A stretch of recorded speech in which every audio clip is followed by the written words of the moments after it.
Price Lord Jesus. இன்று நாளை கொடுத்த ஆண்டவருக்கு கொடி ஸ்தோத்திரம். இன்றைக்கு வேத வாசிப்பு மார்கு 1 அதிகாரம் 46 வசனம்.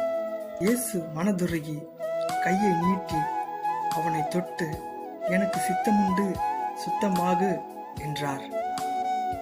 ஆமீன். பிரியமானவர்களே, ஆண்டவர் சொல்றாருங்க, எனக்கு சித்தம் உண்டு, நீ சுத்தமாகு அப்படின்ட்டு குஷ்ரோகியை பார்த்து சொல்றாரு. மேல அப்படியே 40வது வசனத்தை கவனிச்சிங்கன்னா, அப்பொழுது குஷ்டரோகி ஒருவன் அவரிடத்தில் வந்து அவர் முன்பாக முழங்கால் படியிட்டு, உமக்கு சித்தமானால் என்னை சுத்தமாக்க உம்மால் ஆகும் என்று வேண்டிக் கொண்டான். எனக்கு அன்பான தேவ ஜனமே, ஒரே விஷயம்தாங்க. குஷ்டரோகி அவனால முடியல, அவனுக்கு உடம்பு சரியில்லை, குஷ்டம் பிடிச்சிருக்கு.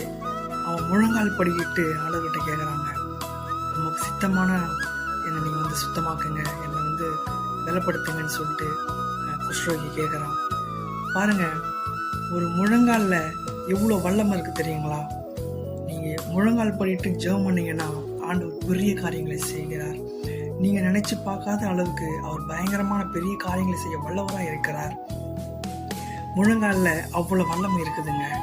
குஷ்டரோகியை அவர் சுகமாக்கினார். ஆண்டவர் சொல்றார், எனக்கு சித்தம் உண்டு, நீ சுத்தமாகுப்பா அப்படின்னு சொல்லி ஆண்டவர் சொல்றாருங்க. சொல்லி குஷ்டத்தை நீக்கினார். அன்பான தேவ ஜனமே, நிறைய விஷயத்துல நீங்க அவரோட சித்தத்தை நாடி போங்க, சரிங்களா? சுய விருப்பத்தை நாடி போகாதீங்க. நீங்க என்ன செஞ்சாலும் சரி, ஆண்டவருடைய சித்தத்தை கொண்டு செய்யுங்க. அவர் உங்களை கொண்டு பெரிய காரியங்களை செய்வார்.